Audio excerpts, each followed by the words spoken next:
Entonces, el tema de hoy, síndromes esofágicos.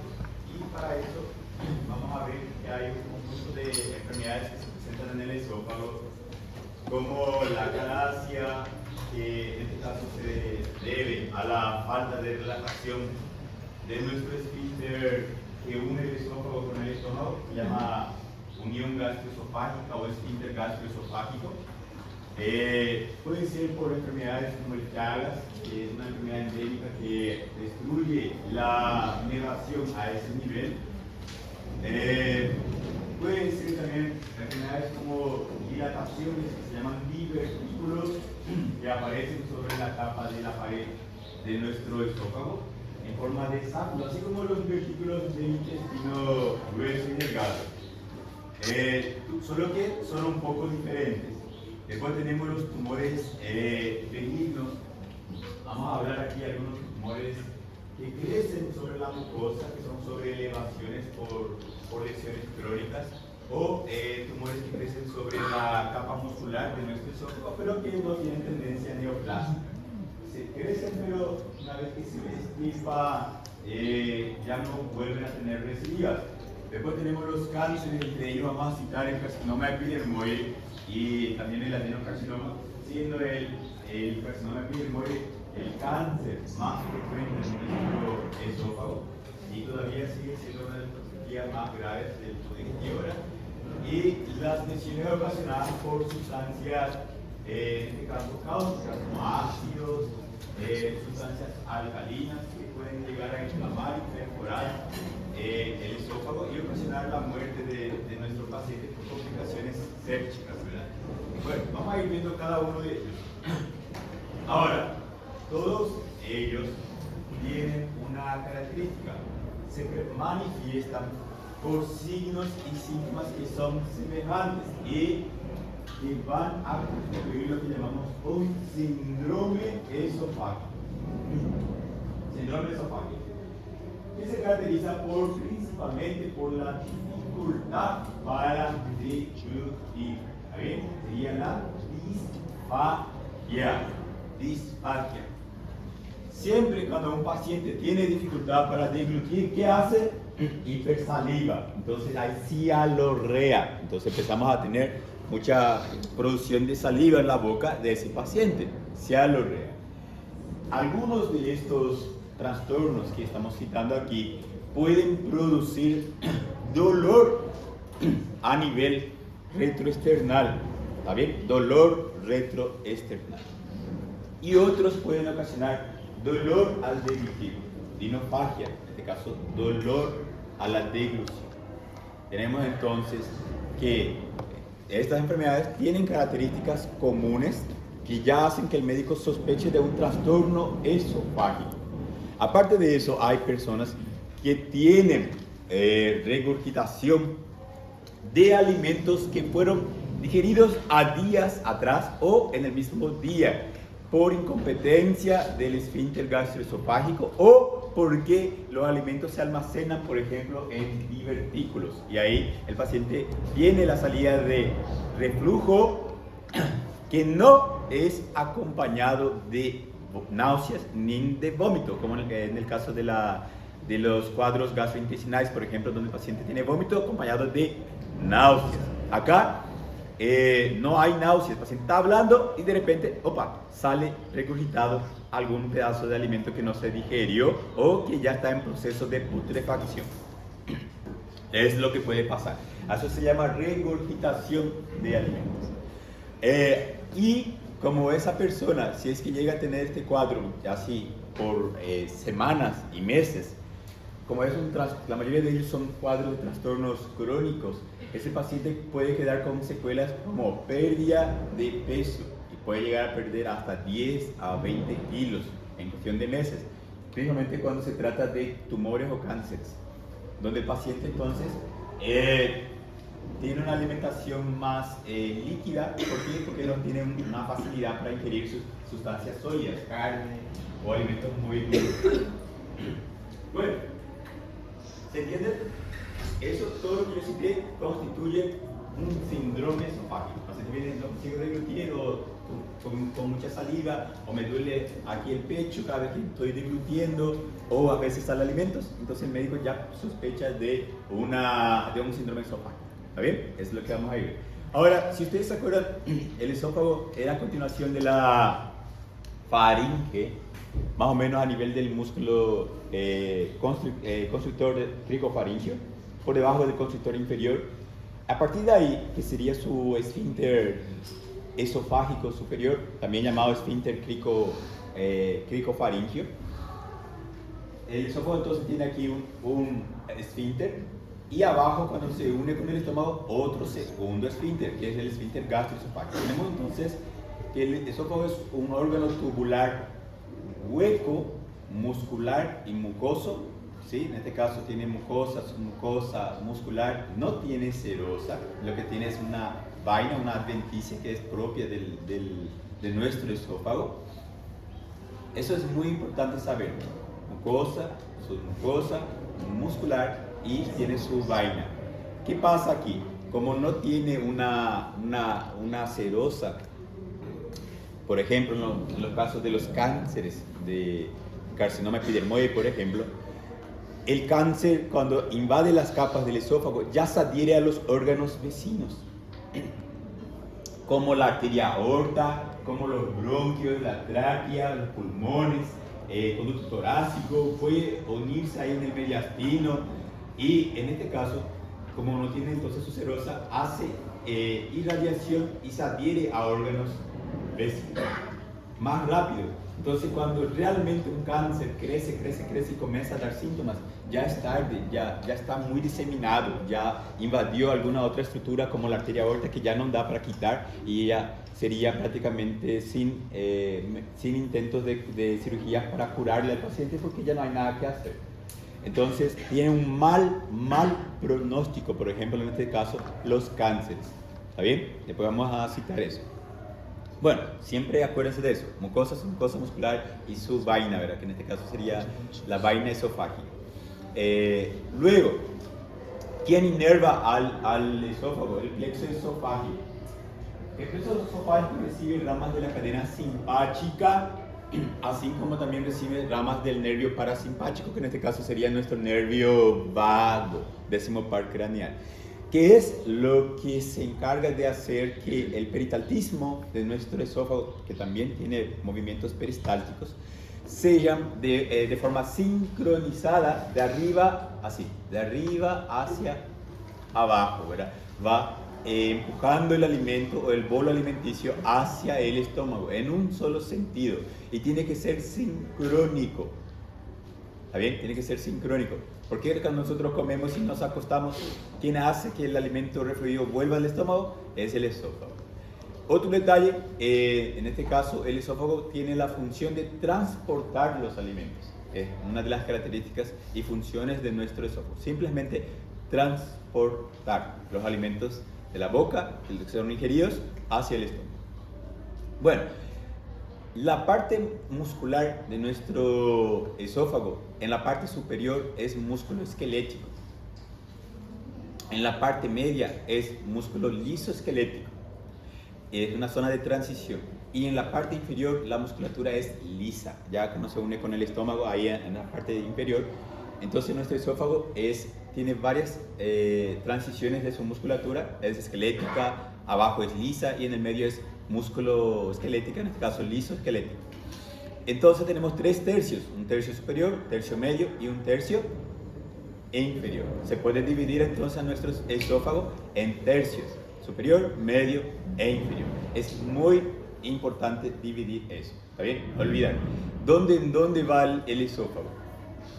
Tiene una porción cervical en el cuello, ¿sí? Continuación de la faringe, debajo del músculo cricofaringio, y termina allí cerca de la primera o segunda, en este caso, primera vértebra lumbar, segunda vértebra lumbar, continuándose con el carias de nuestro estómago. Entonces tiene una porción cervical, torácica, una porción abdominal y una zona de transición que es el diafragma, a través del hiato esofágico. Y es muy importante esa parte inferior en el diafragma por el hecho de que hay trastornos que de acuerdo al sexo, por ejemplo, tienen predilección por el sexo femenino aproximadamente en el caso de las hernias hiatales del esófago. Es más frecuente eso en la mujer, ¿está bien? Por pérdida de la resistencia de sus pilares se relaja y entonces la paciente tiene hernias donde el estómago puede entrar hacia el mediastino. Eso ocurre más en la mujer. No digo que solo va a ser en mujer, puede ser en hombres también, pero más frecuente en mujer. En relación a los cánceres, cáncer de esófago suele ser más frecuente en el sexo masculino, por ejemplo. Y en relación a la edad, si es una paciente que es recién nacido, podemos tener malformaciones congénitas como duplicaciones del esófago o en este caso un cierre total de la luz esofágica donde el bebé no se va a poder alimentar y es un trastorno grave que puede suceder. Otro tipo de trastorno que puede suceder en la niñez, por ejemplo, los niños tienen mucha tendencia a ingerir de forma accidental, ¿verdad? Cuerpo extraño, semillas que pueden irse y obstruir allí a nivel del esófago y ocasionar obstrucción, pilas, monedas que obstruyen a nuestro esófago, ¿está bien? Y también las lesiones ocasionadas por sustancias cáusticas, por ácidos, ¿verdad? Generalmente nosotros tenemos muchas sustancias alcalinas en la casa, ¿verdad? En la cocina, en el armario allí, en el baño, ¿verdad? Productos de limpieza como la lavandina, bueno, no sé, yo no suelo usar muchos productos de limpieza, pero por ahí, la mayoría de los productos de limpieza tienen sustancias alcalinas. Y esas sustancias son coloridas, azul, rojo, y eso llama la atención de un niño de 3, 4, 5 años que ya sabe abrir, ¿verdad?, las puertas o abrir las gavetas, ¿verdad? Y ve ahí un líquido colorido, ¿verdad? Y no tienen sabor, ¿verdad? Bueno, últimamente se agregó un sabor para que sea amargo, ¿verdad?, para que no tomen, ¿verdad? Pero antes no tenían sabor y los niños ingerían en abundante cantidad.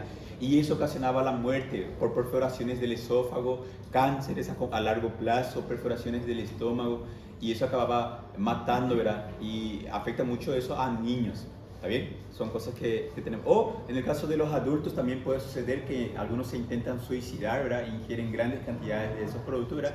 Y a veces el médico ya no tiene mucha cosa que hacer, ¿verdad? Muere el paciente por complicaciones de perforación, peritonitis, sepsis, ¿verdad? En sí. Bueno, ¿está? Bueno, avancemos. Como estábamos hablando entonces, el esófago va desde lo que sería nuestra faringe, ¿verdad? Puede llegar a medir hasta 25 centímetros, 26 centímetros. Va de la faringe hacia el cardias del estómago. Tiene dos esfínteres, uno arriba, esfínter esofágico superior. Es muy importante eso, porque los esfínteres, tanto el superior como el inferior, si no funcionan correctamente, van a producir aumento de la presión dentro de la luz esofágica. ¿Qué quiere decir eso? Que esa falta de relajación o de coordinación motora genera un aumento tan denso de la presión dentro del esófago que puede las paredes del esófago dilatarse y ocasionar un mega esófago, ¿sí?, grande. Pueden generar dolores intensos por los espasmos que el esófago intenta hacer para empujar y puede generar divertículos que son adquiridos. La mayoría de los divertículos, la mayoría no, todos los divertículos del esófago son adquiridos. ¿Quedó? ¿Qué quiere decir cuando son adquiridos? Se deben a trastornos, son secundarios a trastornos de aumento de la presión o de procesos inflamatorios. ¿Está bien? Bueno. Y como dijimos, ¿verdad?, está constituido en la parte superior por músculo esquelético, la parte media lisa esquelética y en la parte inferior músculo liso, ¿verdad? Asimismo, arriba vamos a tener el esfínter esofágico superior y abajo el esfínter esofágico inferior. Si ustedes se acuerdan de anatomía, el esfínter esofágico superior es el esfínter cricofaríngeo y el esfínter esofágico inferior es el esfínter gastroesofágico. ¿Está bien? Bueno, de adentro hacia afuera es mucosa, submucosa, muscular y subadventicia, que es la vaina propia del esófago, su adventicia. Bueno, ¿quedó claro? Avanza. Bueno, el esófago tiene a nivel torácico y abdominal, es prácticamente imposible ver el esófago detrás de las costillas y detrás del tórax, ¿verdad? No da para ver. A nivel abdominal está tan profundo que tampoco se ve en el abdomen una manifestación clínica del esófago. A nivel cervical está detrás de la tráquea, de la tiroides, está detrás de los órganos, de los músculos infraoides, entonces tampoco da para ver bien la porción cervical. Entonces, como es un órgano difícil de evaluar al examen físico, vamos a depender mucho aquí de métodos auxiliares de diagnóstico. ¿Ok?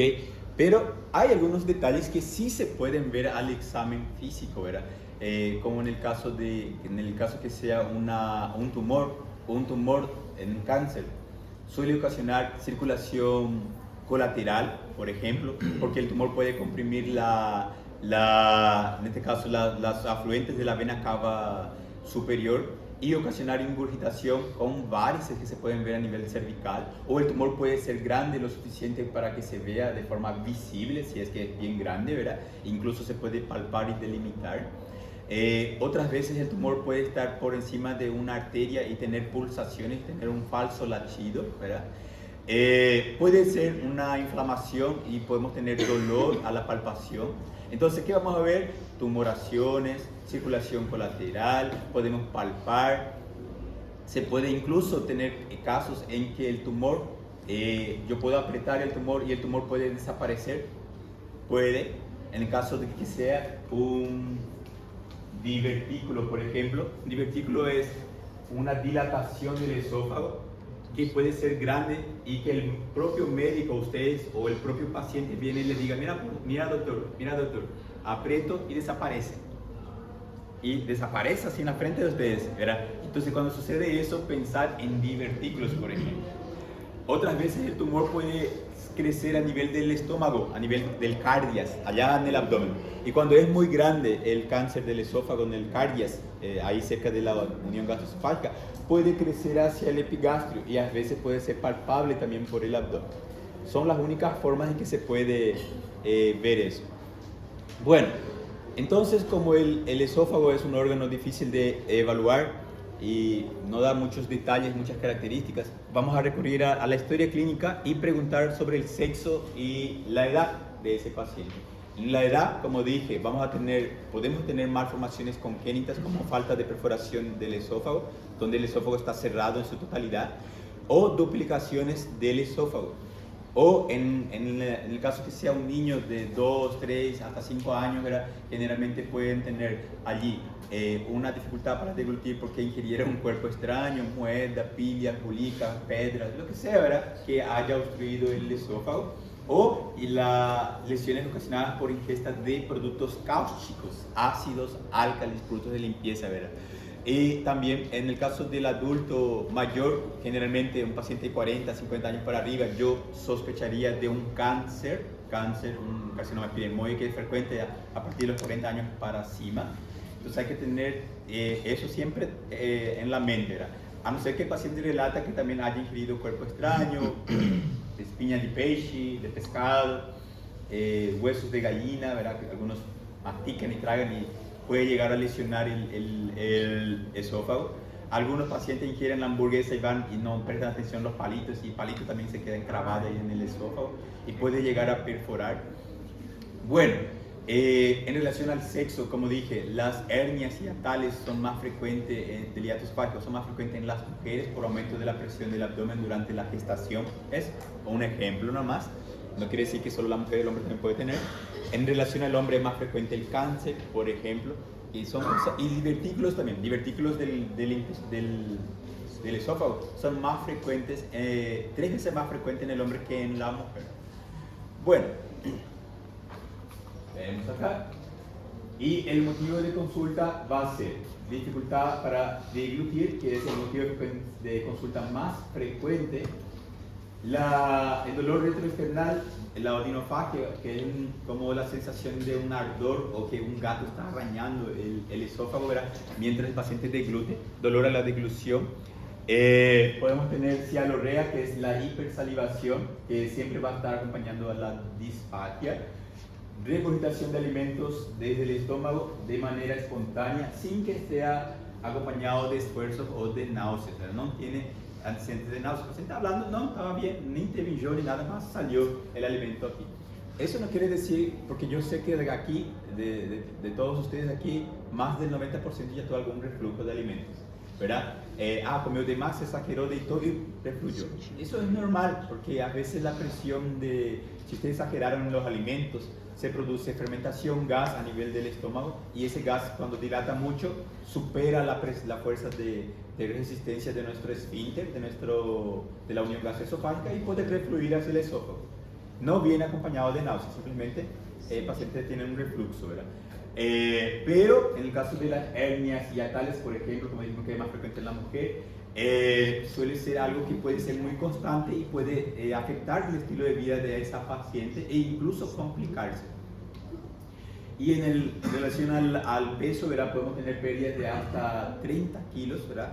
Pero a larga data, como en el caso de los cánceres, porque el cáncer, cuando va creciendo, es lento y el paciente se va adaptando, como es algo crónico, se va adaptando y va el paciente a relatar una historia, un antecedente de que, doctor, hace meses atrás yo percibí que estaba comiendo algo sólido y no pasaba con facilidad, tenía que ingerir agua y después ya no conseguía más ni con agua pasar ese alimento, entonces yo empecé a licuar el alimento para que quede bien líquido y tomar así líquido.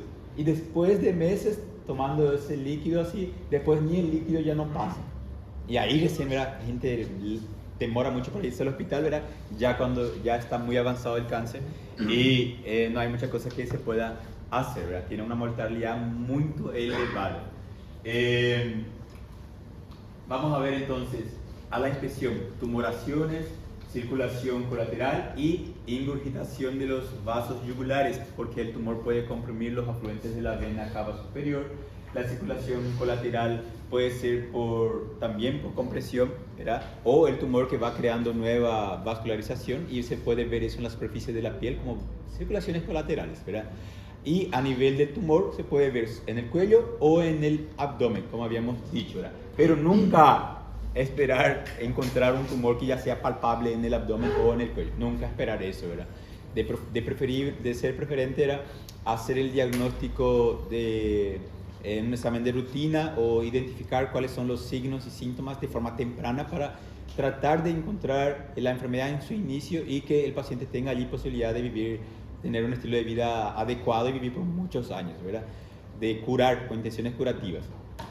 Ya cuando llega muy avanzado no hay muchas cosas que el médico pueda hacer a no ser mejorar su estilo de vida y que tenga allí una mejor calidad de vida hasta morirse, ¿verdad?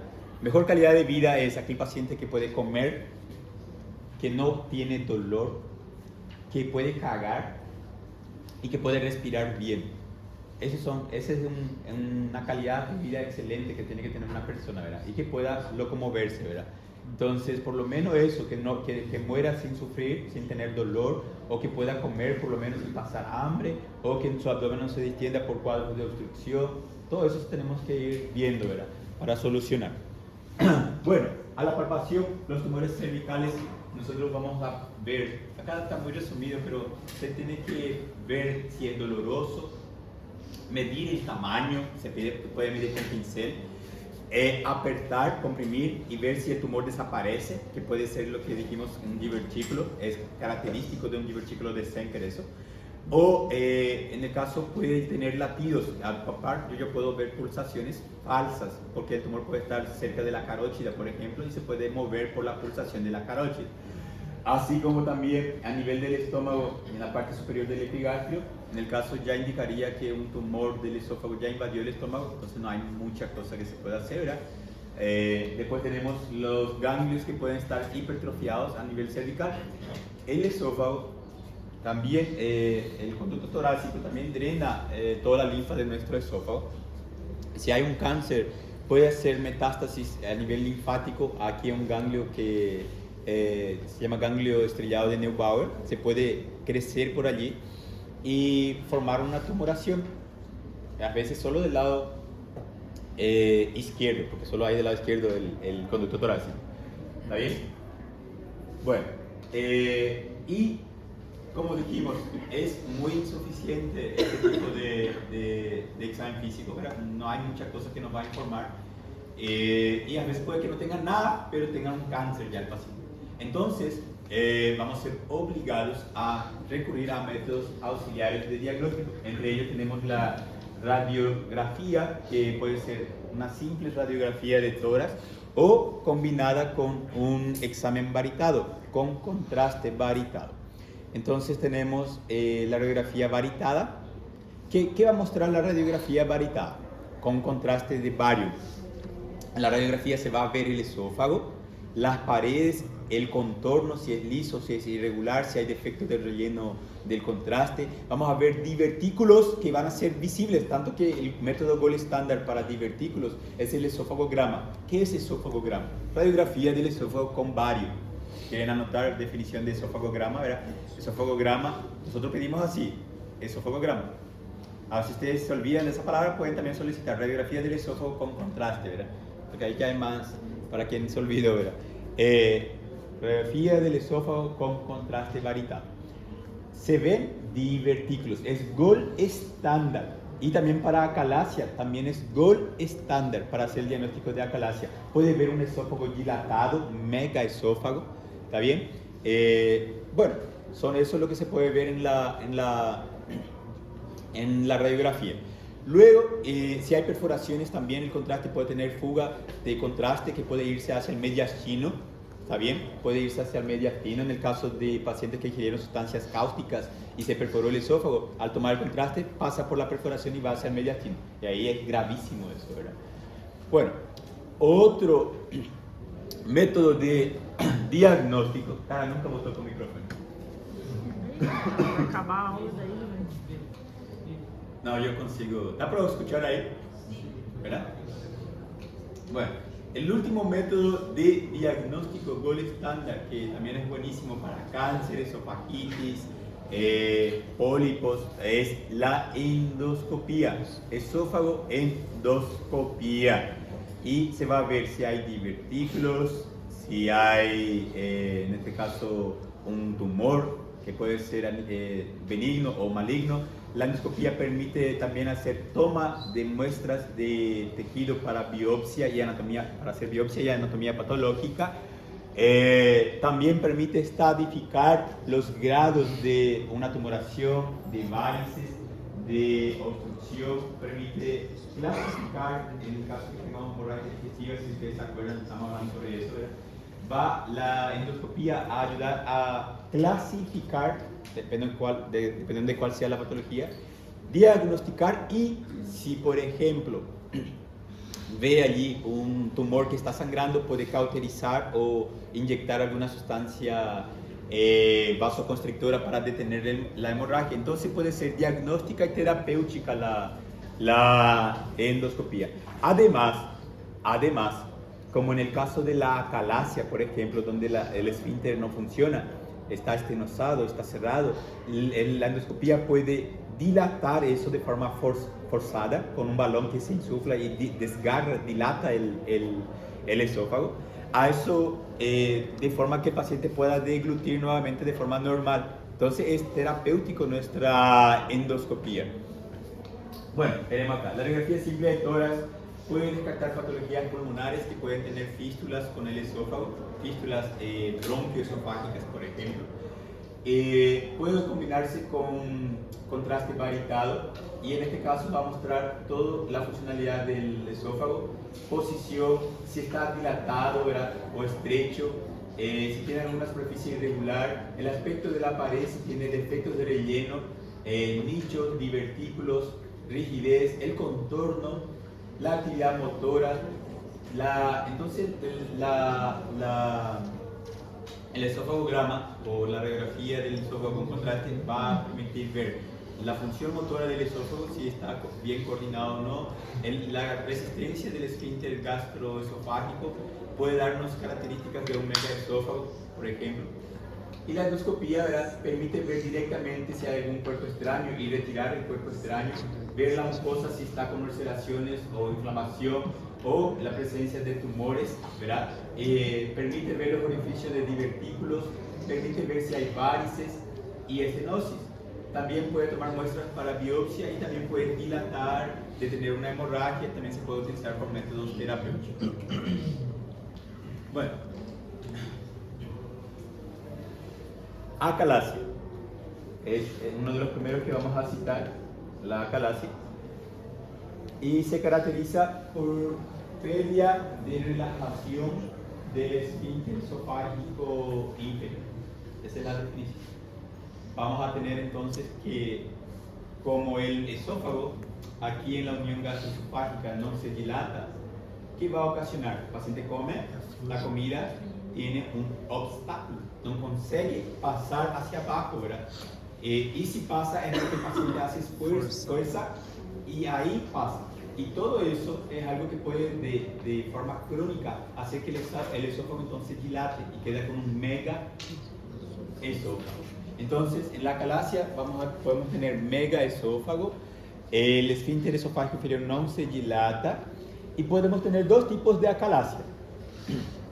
La principal, que se veía muy frecuentemente, era en zonas endémicas como en Brasil, en Amazonas.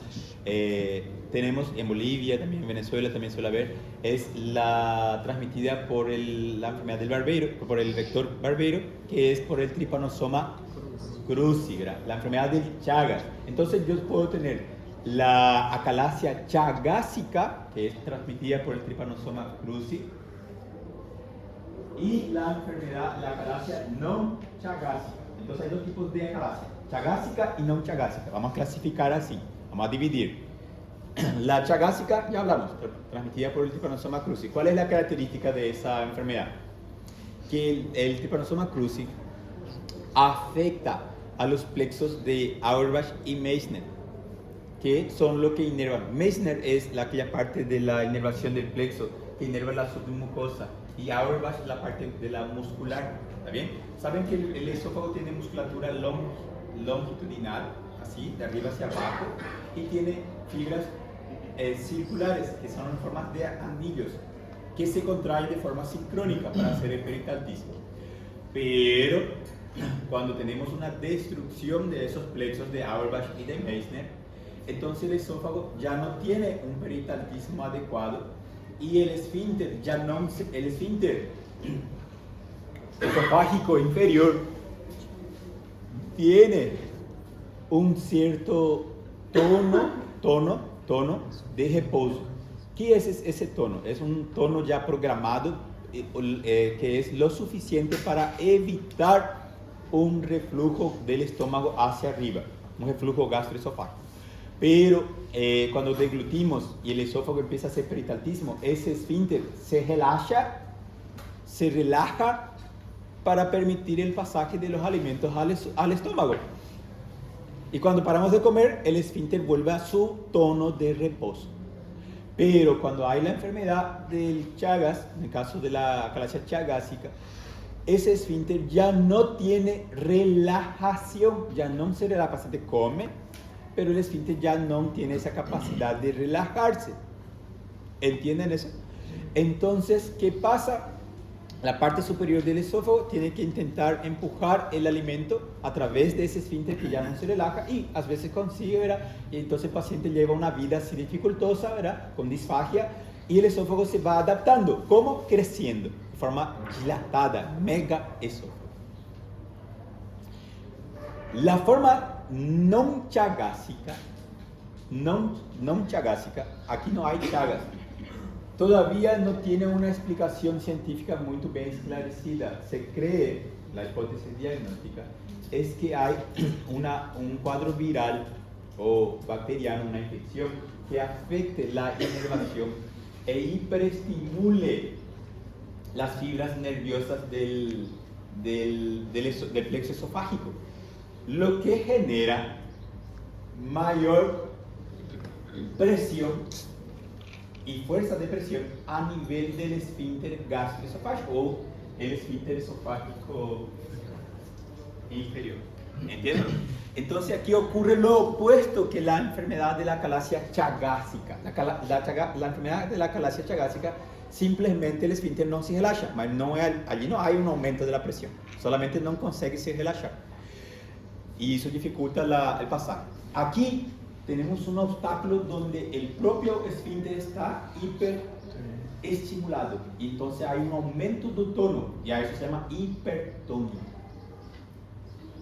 ¿Entendieron eso? Hipertónico. Entonces yo tengo un esfínter con aumento de presión y en la chagásica yo tengo un esfínter hipotónico.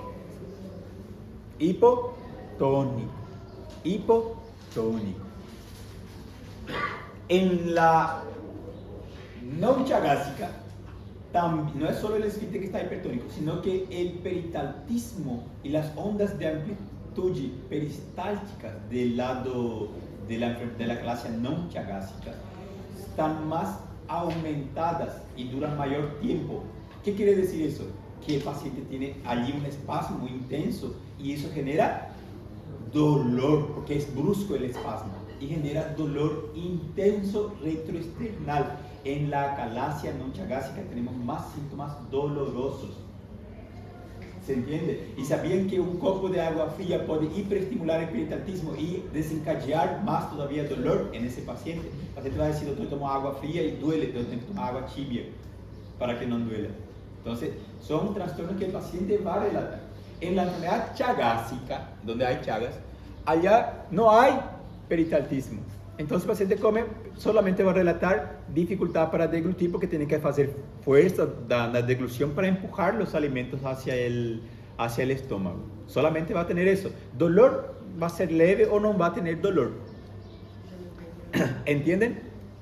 Bueno, otra característica es que la enfermedad chagásica, como el alimento queda en el esófago porque no pasa hacia el estómago, ¿qué sucede? Ese paciente tiene más riesgo de broncoaspiración y mayor riesgo de neumonías o infecciones respiratorias a consecuencia de la broncoaspiración. El paciente va y duerme y el reflujo del alimento cuando está durmiendo va hacia la vía aérea y el paciente despierta con tos paroxística, asfixia, sensación de asfixia, tos, y eso va generando cuadros de neumonía o infecciones respiratorias. Venimos acá. La calasia entonces es ausencia o déficit de relajación del esfínter esofágico inferior asociada a una falta de peristalsis del cuerpo esofágico. Generalmente se ve en pacientes ya adultos entre 30 y 40 años. No tiene predilección de sexo entre hombre y mujer porque generalmente la principal causa es la enfermedad chagásica. Se debe en este caso a la enfermedad de Chagas, que es transmitida por el Trypanosoma cruzi, ¿verdad? Y la enfermedad no chagásica, ainda no hay una aclaración específica, ¿verdad? Pero se sabe que hay una hiperestimulación de los nervios por un proceso viral, puede ser cualquier virus que afecte esa área, o infección bacteriana en sí, o algún tipo de trauma. Bueno, entonces vamos a tener una alteración en las fibras de los plexos de Auerbach, en este caso cuando se trata de la enfermedad de la calasia. Y vamos a tener disfagia, como dijimos, el paciente tiene que hacer mayor esfuerzo para empujar el alimento porque el esfínter no se relaja, entonces el paciente tiene que hacer fuerza. Dificultad para deglutir. Regurgitación de aquellos alimentos que no consiguieron pasar, que quedaron en el esófago, el paciente se acuesta y tiene reflujo de esos alimentos. Pérdida de peso porque el paciente trata de evitar comidas pesadas, entonces va cambiando su dieta, entonces tiene allí pérdida de peso. Y en el caso que sea la no chagásica, dolor retroesternal, crisis de asfixia, ¿verdad? Pirosis y tos que suele ser nocturna. Al inicio vamos a tener disfagia que puede ser tanto con sólidos y con líquidos, pero más notoria al comienzo de la ingesta. Al avanzar puede no ser percibida porque los alimentos se estancan en la dilatación del esófago y quedan presos aquí. Entonces miren, tenemos un esfínter que no se relaja y el esófago ya que perdió su estructura, ¿verdad?, de la pared y queda ya dilatado, en este caso mega esófago. Puede tener dolor retroesternal que suele ser paroxístico, dura algunos segundos o minutos, después desaparece y irradia hacia la base de ambos emitores, desencadenando entonces por líquidos brillos, como dijimos hace rato. Crisis asfíctica también es paroxístico, despierta al paciente durante la noche, ¿verdad? Dura unos segundos. Y en este caso, tanto el dolor retrosternal o la crisis asfíctica son secundarias contracciones bruscas del esófago. Entonces se ve más en la acalasia non chagásica, por ejemplo. ¿Okay? La crisis asfítica y el dolor retrosternal se ve más en la acalasia non chagásica. Como dijimos, vamos a tener variaciones de la presión, ¿verdad? Acá ustedes ven esto es un esófagograma, gente. Esófagograma. ¿Qué ven acá ustedes? ¿Cómo está el esófago? ¿Cómo está el esfínter gastroesofágico? Fino. La imagen que da es una imagen en pico de ave, pico de pájaro. O cola de ratón, algunos también dicen cola de ratón, que es el que se ve por el esófagograma. Entonces, método de diagnóstico para saber si tenemos una acalasia es el esófagograma. Ahora, esa es una pregunta eso. La segunda pregunta, ¿cuál es el método de diagnóstico gold estándar para diferenciar la acalasia chagásica de la non chagásica? Porque saber que es acalasia se puede saber con el esofagograma. Ahora, si hay hipertónica o hipotónica, hipertónica era a non chagásica y hipotónica a chagásica, yo dependo del medidor de presión. Yo tengo un aparato que se llama manometría. La manometría permite diferenciar la acalasia mediante hallazgos de alteraciones motoras de presión.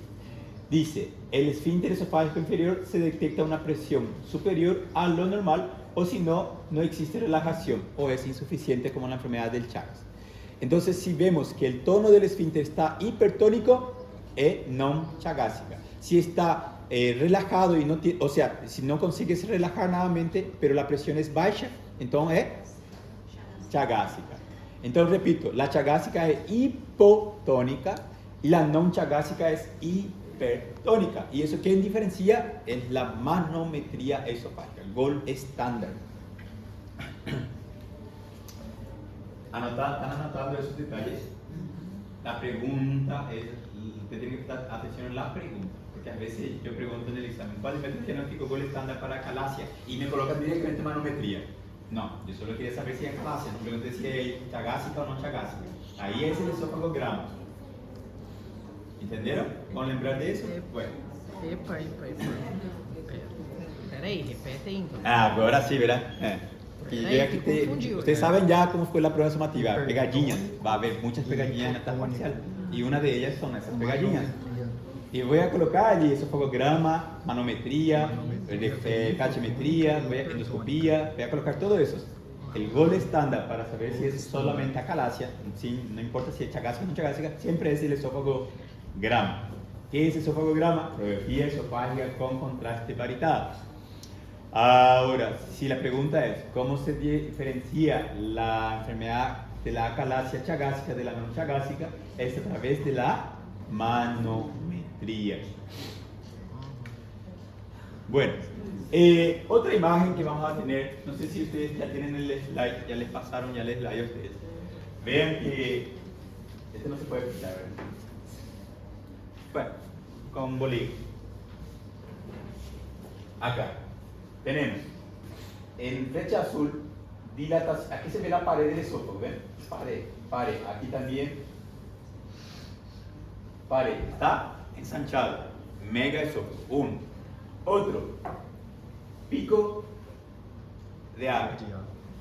Y cuando es con contraste, el contraste cuando entra en el esófago queda acumulado y se ve separación de gas de líquido. Entonces yo puedo tener nivel, aquí en la flecha roja, nivel hidroaéreo.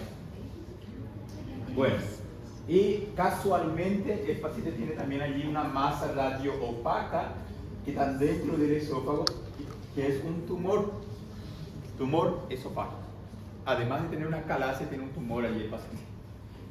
¿Verdad? Ese tumor, pues, como es dentro de la luz del esófago ese tumor, entonces puede ser un tumor intramucoso, extramucoso o puede ser un cáncer.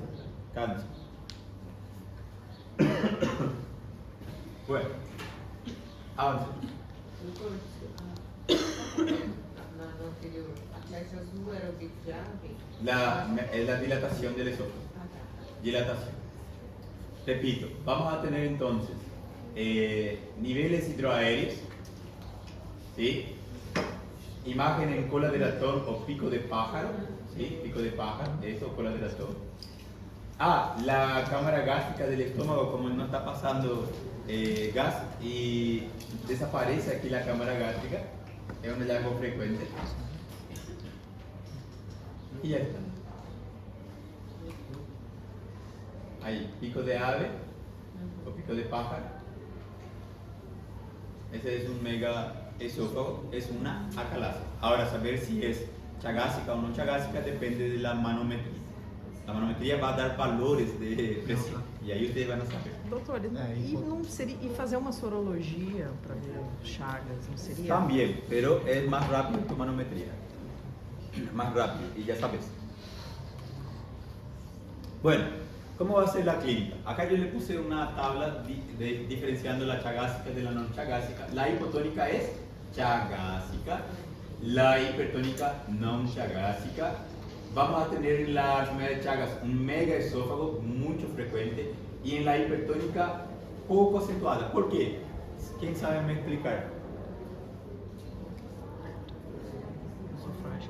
¿Por qué en la chagásica sí hay un mega esófago y en la no chagásica puede no tener dilatación esofágica? Fala alto isso. Porque uno es crónico y el otro es agudo. Por el hecho de que, como hay espasmos intensos, duele, ¿verdad? El paciente ya se va a consultar al inicio de la enfermedad, no da tiempo de formarse un mega esófago. Y como la enfermedad chagásica no duele, escaso dolor o no tiene dolor, escaso o no tiene, la mayoría de las veces no tiene dolor. Entonces el paciente deja eso pasar y ahí se produce el mega esófago. ¿Entendieron? Por eso, por el tiempo, ¿no? En la hipertónica duele, mira allá, importante dolor retroesternal, muy intenso, lo que hace que el paciente vaya a consultar antes que llegue el esófago a adaptarse a eso, ¿ok? Va a tener más tiempo, sé que no se trata, va a tener, pero es escaso. Dificultad para deglutir, que suele ser paroxística, y en la hipotónica el paciente se adapta porque va empujando, ¿verdad? La chagásica suele dar complicaciones por broncoaspiración, como también ya habíamos hablado, ¿verdad? Y en el caso de la hipertónica es poco frecuente, porque generalmente el paciente consulta por el dolor y ya va haciendo un tratamiento para evitar.